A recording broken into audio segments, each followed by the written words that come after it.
बिस्मिल्लाहिर्रहमानिर्रहीम। स्टूडेंट्स, हमारा आज का टॉपिक है physical and chemical nature of benzene. तो फिजिकल खूबियां, बेंजीन एक कलरलेस लिक्विड है जिसमें खास किस्म की स्मेल होती है। Benzene is a colourless liquid with peculiar smell. Benzene का बॉइलिंग पॉइंट 80.2 डिग्री सी, जबकि फ्रीजिंग या melting point 5.5 degree C. Benzene की स्पेसिफिक ग्रेविटी 0.8 है, यानी इसकी स्पेसिफिक ग्रेविटी 1 से कम है। जिस सब्सटेंस की स्पेसिफिक ग्रेविटी 1 से कम हो वो पानी से लाइटर होता है, पानी में डूबेगा नहीं।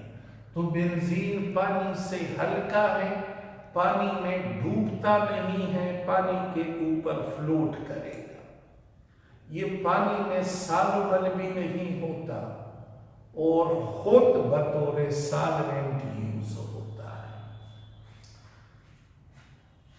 Chemical nature of benzene, this is important. Chemical nature of benzene. Benzene का केमिकल नेचर डुअल है, यानी बेंजीन की केमिकल प्रॉपर्टीज शो करते हैं कि ये सैचुरेटेड हाइड्रोकार्बन भी है और अनसैचुरेटेड हाइड्रोकार्बन भी है। बेंजीन की केमिकल प्रॉपर्टीज से ये पता नहीं चलता कि ये सैचुरेटेड है या अनसैचुरेटेड है। केमिकल प्रॉपर्टीज बेंजीन की शो करते हैं कि ये सैचुरेटेड भी हैं और अनसैचुरेटेड भी। सैचुरेटेड कैसे? सैचुरेटेड हाइड्रोकार्बन में सब्स्टिट्यूशन रिएक्शन होते हैं। बेंजीन में भी इलेक्ट्रोफिलिक सब्स्टिट्यूशन रिएक्शन होते हैं। तो substitution reaction means it is saturated. Unsaturated का अंदाजा कैसे होता है? तो अनसैचुरेटेड हाइड्रोकार्बन में एडिशन रिएक्शन होते हैं, बेंजीन में भी एडिशन होते हैं। बेंजीन में सब्स्टिट्यूशन रिएक्शन भी होते हैं, एडिशन रिएक्शन भी होते हैं। तो benzene chemically dual nature show कर रहा है, दोहलापन शो कर रहा है, बिहेव करता है like saturated as well as unsaturated hydrocarbon. तो हम इनका दोनों बिहेवियर डिस्कस करेंगे। First, benzene as saturated hydrocarbon. Saturated compound में सब्स्टिट्यूशन रिएक्शन होते हैं। बेंजीन अंडरगोस थ्रू इलेक्ट्रोफिलिक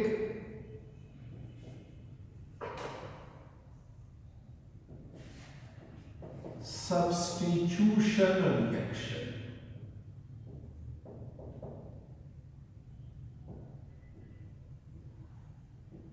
और ये जो रिएक्शन है ये 3 स्टेप्स में कंप्लीट होते हैं।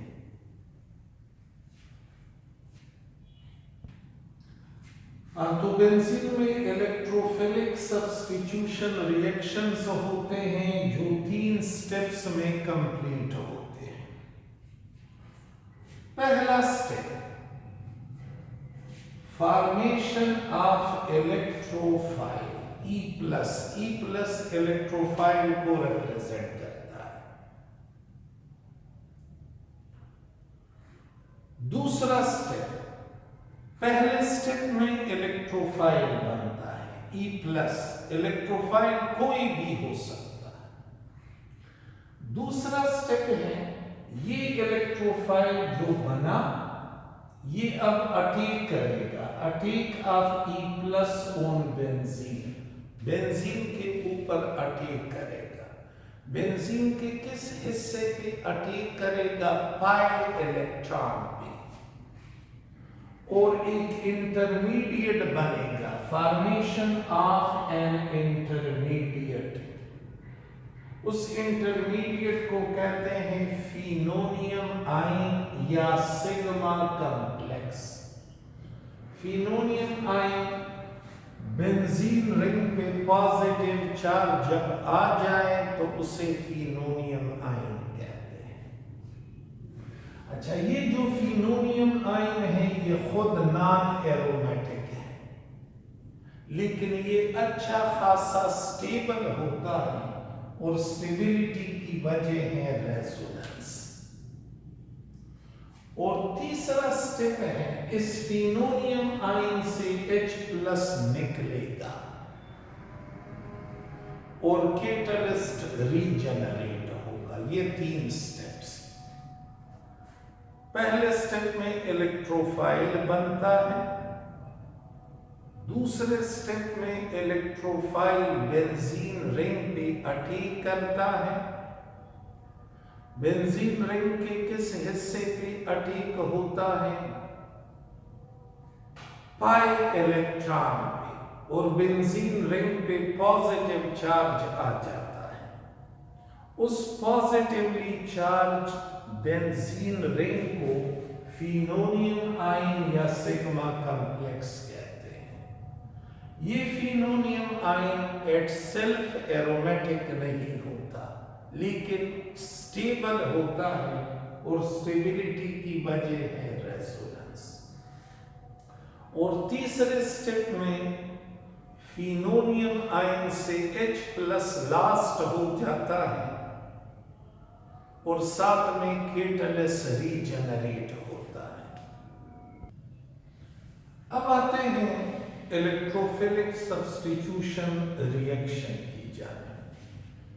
जनरल रिएक्शन यानी इलेक्ट्रोफिलिक सब्स्टिट्यूशन रिएक्शन और उसका मैकेनिज्म।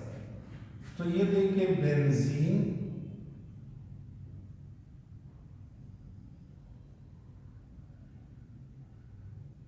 ये हाइड्रोजन ये रिएक्शन कर रहा है इलेक्ट्रोफाइल बॉन्डेड टू न्यूक्लियोफाइल, यानी पॉजिटिव आयन नेगेटिव आयन के साथ अटैच है, और C कैटलिस्ट है। इस पे पॉजिटिव चार्ज, इस पे नेगेटिव चार्ज, ये यहां आएगा और ये हाइड्रोजन इसकी जगह पे जाएगा, और इसे कौन फैसिलिटेट करता है? ये C। What is this C? This C is catalyst.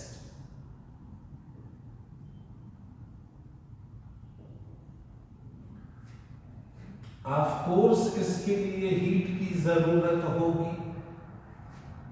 ये न्यूक्लियोफाइल बेंजीन के करीब नहीं जा सकता, क्योंकि बेंजीन के पास अपने इलेक्ट्रॉन ज्यादा हैं, इस पे भी नेगेटिव चार्ज है, तो नेगेटिव और नेगेटिव एक दूसरे को रिपेल करते हैं। तो इलेक्ट्रोफाइल यहां आएगा और ये हाइड्रोजन इसकी जगह पे। ये नेट रिएक्शन।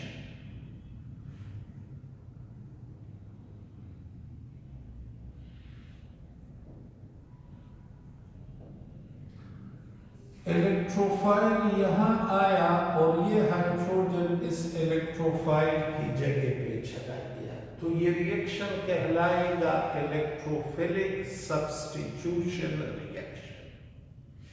ये पूरा अमल कितने स्टेप्स में कंप्लीट होगा? 3 स्टेप में। पहले स्टेप में ये इलेक्ट्रोफाइल बनेगा, स्टेप 1।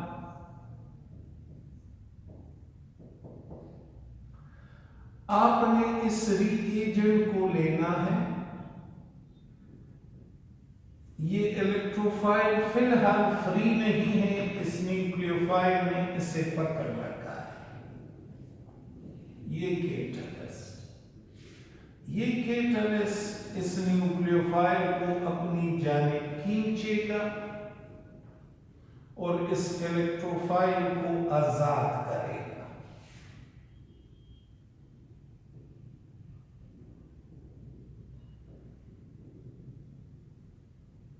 याद रखना है ये C यहां कैटलिस्ट को रिप्रेजेंट कर रहा है, कार्बन को नहीं। ये पहला स्टेप। तो पहले स्टेप में ये इलेक्ट्रोफाइल बन गया,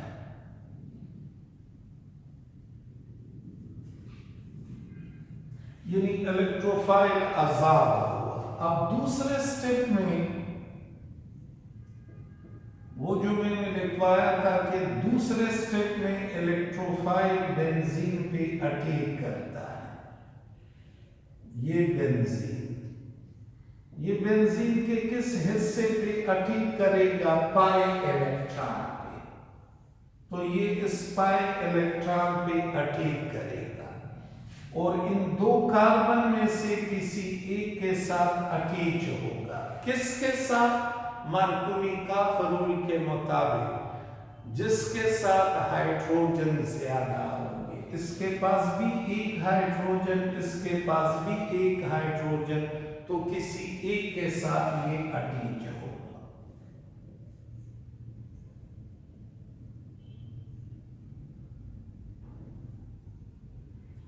हाइड्रोजन पहले से मौजूद है, इलेक्ट्रोफाइल आया। इस कार्बन से इलेक्ट्रॉन चले गए, इस इलेक्ट्रोफाइल ने इलेक्ट्रॉन ले लिए और खुद अटैच हुआ। तो ये कार्बन अब इलेक्ट्रॉन डेफिशिएंट बना, इसमें इलेक्ट्रॉन की कमी आ गई। ये जो आयन बना है, इस आयन को फिनोनियम आयन कहते हैं या इसको सिग्मा कॉम्प्लेक्स कहते हैं। और ये अच्छा खासा स्टेबल है, स्टेबिलिटी की वजह है रेजोनेंस। ये कैसे रेजोनेंस स्टेबलाइज है? ये जो बाण है, ये बाण ऊपर की जानिब जा सकता है, ऐसे।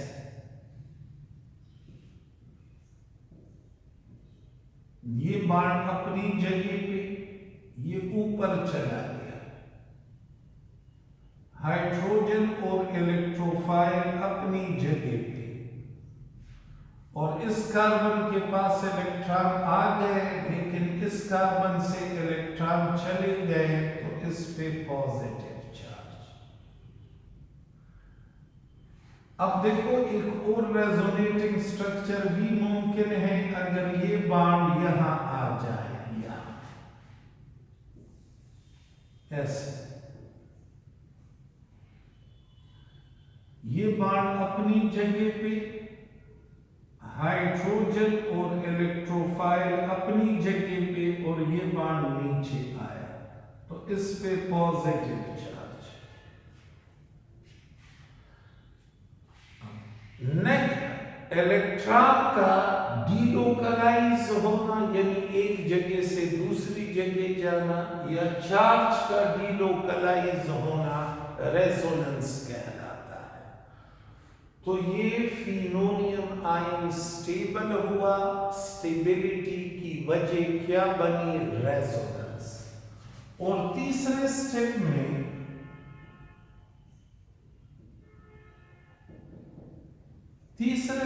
में फिनोनियम आयन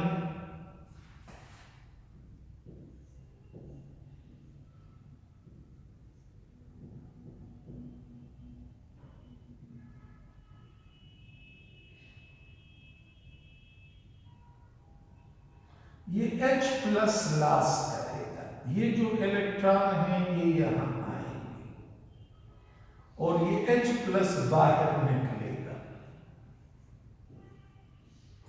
ये इलेक्ट्रॉन अपनी जगह पे, ये इलेक्ट्रॉन अपनी जगह पे, और ये हाइड्रोजन वाले इलेक्ट्रॉन यहां आ गए।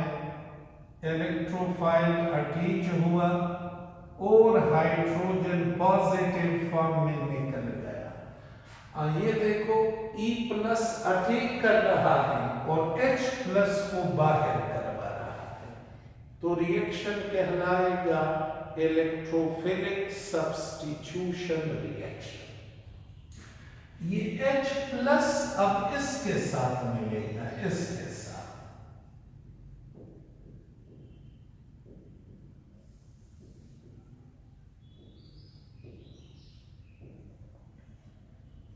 ये H प्लस यहां अटैच होगा और इस कैटलिस्ट को फ्री करवाएगा।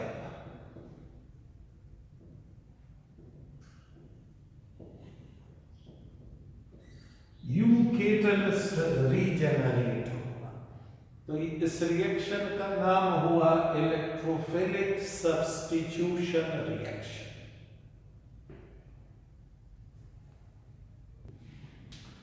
अच्छा, पहला इलेक्ट्रोफिलिक सब्स्टिट्यूशन रिएक्शन है नाइट्रेशन।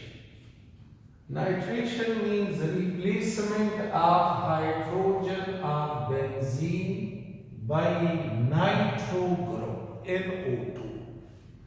ये रिएक्शन ऐसे होगा जब हम बेंजीन को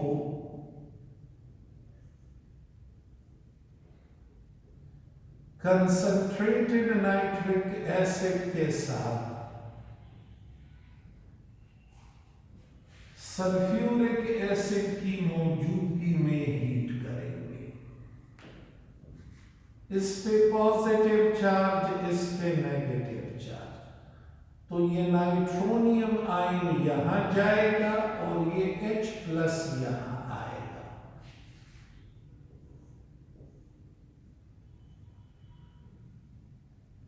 नाइट्रोबेंजीन बनेगा और वाटर।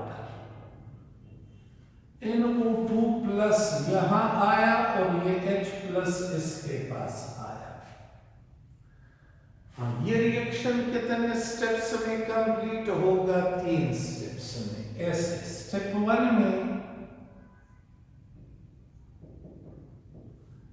ये नाइट्रोनियम आयन इलेक्ट्रोफाइल बनेगा। तो नाइट्रिक एसिड और सल्फ्यूरिक एसिड लिए ये सल्फ्यूरिक एसिड H2SO4, ये पॉजिटिव ये नेगेटिव, और ये नाइट्रिक एसिड,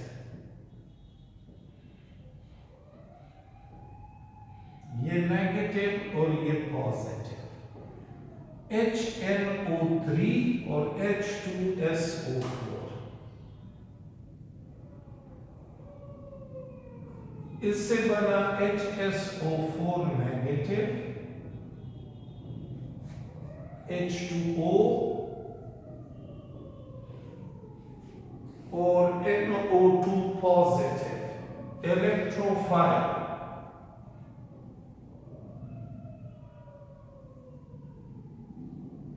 कैटलिस्ट इस फॉर्म में चेंज हो चुका है। दूसरे स्टेप में ये इलेक्ट्रोफाइल बेंजीन पे अटैक करेगा।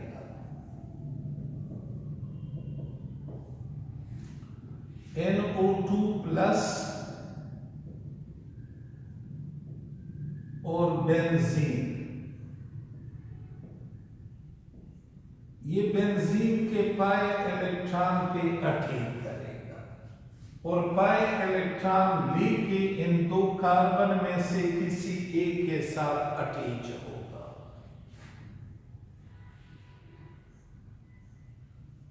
ये बार अपनी जगह पे, ये अपनी जगह पे, ये वाले इलेक्ट्रॉन इसने ले लिए।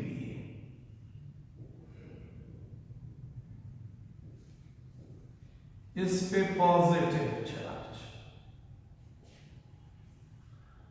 ये phenonium ion which is stable due to resonance,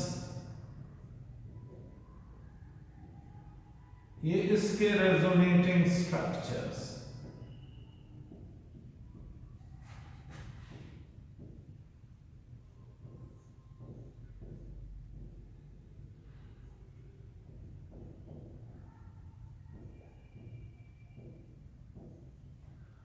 और ये सिग्मा कॉम्प्लेक्स है जो तीसरे स्टेप में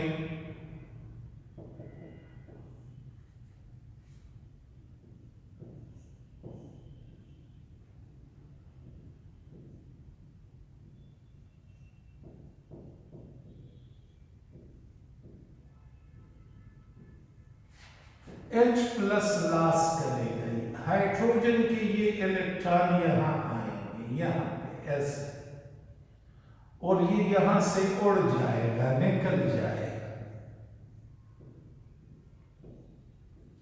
नाइट्रोबेंजीन बना और H प्लस बना। ये H प्लस फिर इसके साथ मिल जाएगा, HSO4 नेगेटिव के साथ, और केटलस रीजनरेट होगा।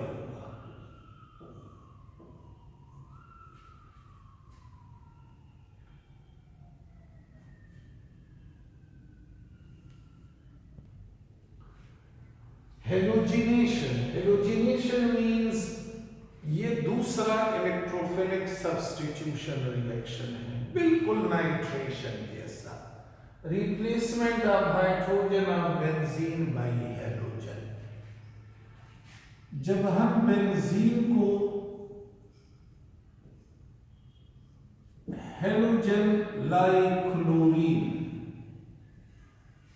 इसके साथ ट्रीट करें एल्यूमिनियम क्लोराइड या फेरिक क्लोराइड की मौजूदगी में, तो इस क्लोरीन पे पार्शियल पॉजिटिव जबकि इस पे पार्शियल नेगेटिव, ये क्लोरीन यहां और ये हाइड्रोजन इसकी जगह पे आए, तो क्लोरोबेंजीन बनेगा और HCl। ये रिएक्शन भी उसी तरह 3 स्टेप्स में कंप्लीट होगा। पहले स्टेप में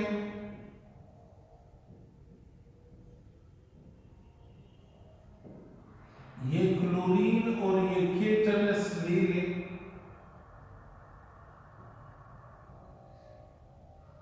ये क्लोरीन ये इलेक्ट्रॉन लेके इस एल्यूमिनियम को देगा,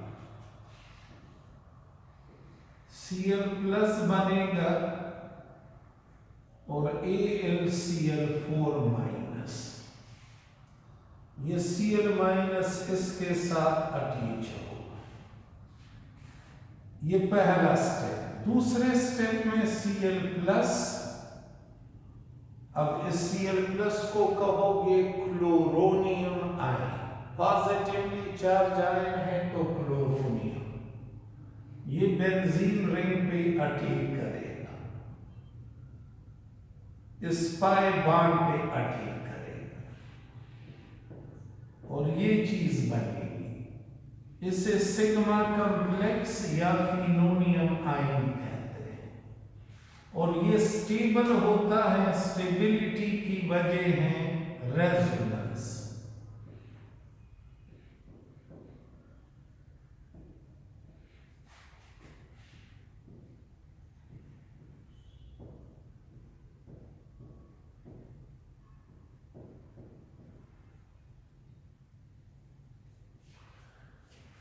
तीसरे स्टेप में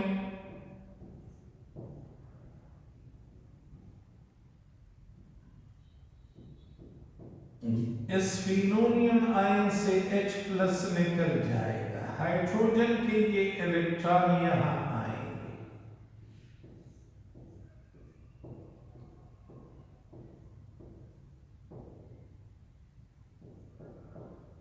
और ये H प्लस फिर इसके साथ मिलेगा,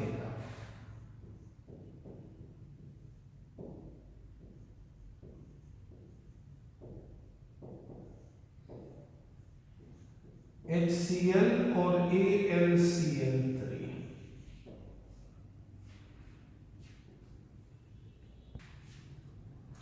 तीसरा रिएक्शन है सल्फोनेशन। What is sulphonation?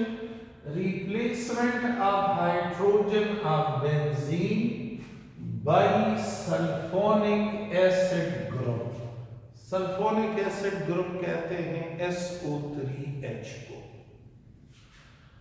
ये रिएक्शन होगा जब हम बेंजीन को सल्फ्यूरिक एसिड के साथ,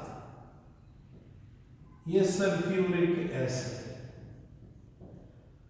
H2SO4, एक ऑक्सीजन ये और 3 ये, तो 4 oxygen 2 hydrogen.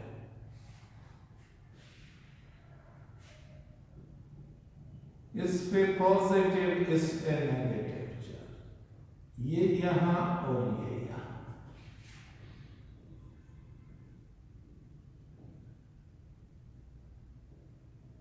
SO3H plus H2O। यहां ये बात कहना मस्ट है, ये वाली बात। Actually sulphonation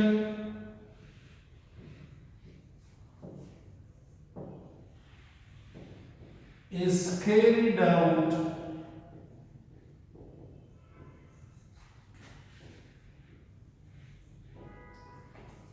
with oleum.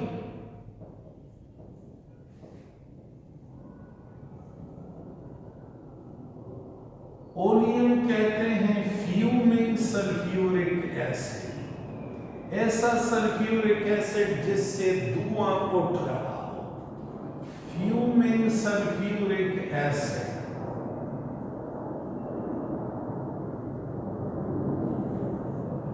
Oleum क्या है? Fuming sulphuric acid, sulphuric acid जिसमें SO3 को डिसॉल्व किया जाए, तो ये H2S2O7 बनेगा। Sulphuric acid having dissolved SO3, तो इसका फार्मूला बना H2S2O7। This is called oleum. The electrophile is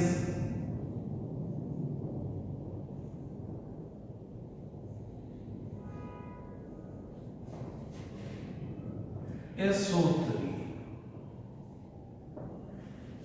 ये statement actually sulphonation is carried out with oleum. ऊपर तो मैंने सल्फ्यूरिक एसिड लिखा है और किताबों में सल्फ्यूरिक एसिड ही लिखते हैं, लेकिन अगर आपने एक्चुअली सल्फोनेशन करवाना हो तो सल्फ्यूरिक एसिड की बजाय ओलियम लोगे। What is oleum? H2S2O7। Sulphuric acid having dissolved SO3, जो इलेक्ट्रोफाइल होता है वो असल में SO3 होगा सल्फोनेशन के दौरान।